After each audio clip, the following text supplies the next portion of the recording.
Yo, peoples! Kyushu92 here, giving you a big channel update for things that are going to be happening in April, May, and beyond. A lot further beyond with the final thing I'm going to talk about. But first and foremost, I know I originally said that I was gonna, I was good on Resident Evil 4's remake for a while.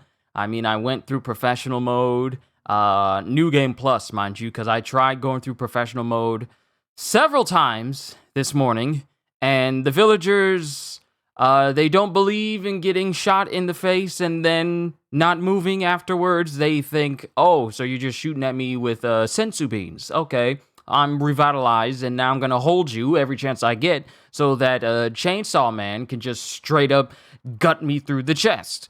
I've did that several times this morning. Secondly, Mercenaries, the DLC for Resident Evil 4's remake, is supposed to be dropping tomorrow. Also, we have a New Game Plus for God of War Ragnarok, which basically adds a long list of things to the game that basically not only revitalizes it, but also gives reason for me to go through Ragnarok once again. I mean, it's a fantastic game, so I don't see why anyone wouldn't want to go through it. But another game that's supposed to be dropping this month as well is Mega Man Battle Network Legacy Collection. Those of you who grew up on Game Boy Colors and Game Boy Advances remember this game vividly.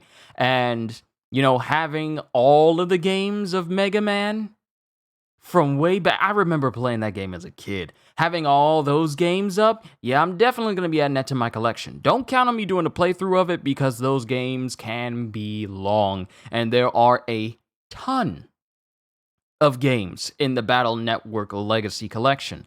That's another thing. I believe Dead Island 2 is supposed to be dropping this month as well. Still on the fence if it's something that I want to get into. I don't know if I'm suffering zombie fatigue or something like of that nature. But after playing Dying Light, it's tricky not to see similarities that make you tired whenever you play video games. In other games, it's all like, I've done this before a little bit. I don't know. We'll have to see how the game turns out, but I'm keeping an eye on it, but don't count on me actually getting it if it just doesn't res with me. I'm just saying.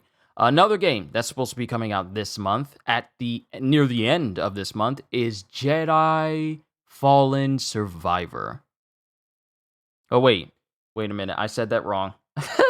I said that wrong. I'm thinking of Fallen Order when it's just called Jedi Survivor. Star Wars Jedi Survivor is supposed to be dropping this month as well. So, the week before, leading into this game's release, we're going to be going through Fallen Order. Said it right this time. Playing through Fallen Order to familiarize ourselves with the story of the Star Wars Jedi games before we play the sequel later this month. And apparently, from one report, the game is going to take up at least 130 to maybe 155 gigs of space on PC. So I'm just thinking, how big is this game on PC, and how big will it be on consoles? Because the biggest game I have on my system right now is Horizon Forbidden West. Can't remember if the DLC is supposed to be releasing this month as well, or next month. I think it's this month, so April's already packed full of things. But Jedi Fallen Order and Jedi Survivor, yeah, we're definitely going to be playing those games near the end of this month. And also, later this year, I don't want to say like in May, because I don't want to get started on it right then and there, because I mean, obviously I have plenty of time for me to do this, and it's something that's been on my mind for a very long time, ever since I started this series on this channel. The series that pretty much started every reaction that I do on this channel. A series that I didn't start reading initially until we were knee-deep into Punk Hazard. And a series that I didn't start doing reactions to until we were knee-deep in Whole Cake Island. The chapter I started this series on was 828 1 and 2. And that's when I started doing reactions for different types of manga. But it's been on my mind for, I want to say, a year or two, maybe even 3 years, of me starting this series from the very beginning. And I feel, with as much time as I have to do something like that now, I feel like it's only right that I read this series from its very first chapter all the way up until the chapters I started doing reactions for it on. So, all I can say to everyone is